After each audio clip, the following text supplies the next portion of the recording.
আজকে রান্না হয়েছে রসুন দিয়ে লাল শাক, রসুন কাঁচা লঙ্কা দিয়ে।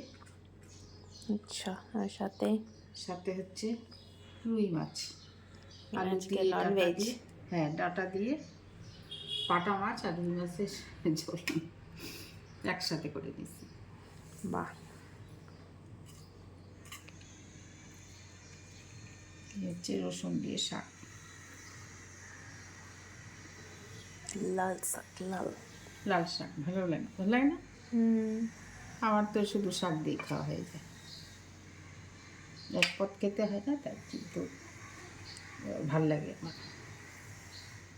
শাক দিয়ে দিলাম, একটা চামচ দিয়ে দিলাম, আর হচ্ছে বাটা মাছের ঝোল দিব, বাটা রুই দুটেই আছে। বাহ, মিক্স আপ, মিক্স ম্যাচ করেছি। এটার মধ্যে আবার কি দেওয়া?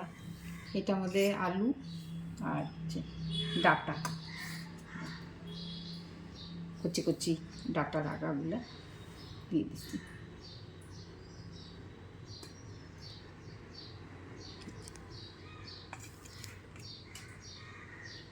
হবে হবে। আর একটা ছোটো দেখে মাছ দিই, আর একটা বাটা মাছ দিই, দুজনের দুইটা, একটা বাটা মাছ আর একটা হচ্ছে। এরকম মিক্স আপ করার মানেটা কি? মানেটা কি, কম কম ছিল, আবার এই দুইটা রাইখে দিব। আচ্ছা, মানে বাটা মাছ এক্সট্রা ছিল তাই? হ্যাঁ এক্সট্রা ছিল দুটো, তাই ভাবলাম তুই একটা খা আমি একটা খাই।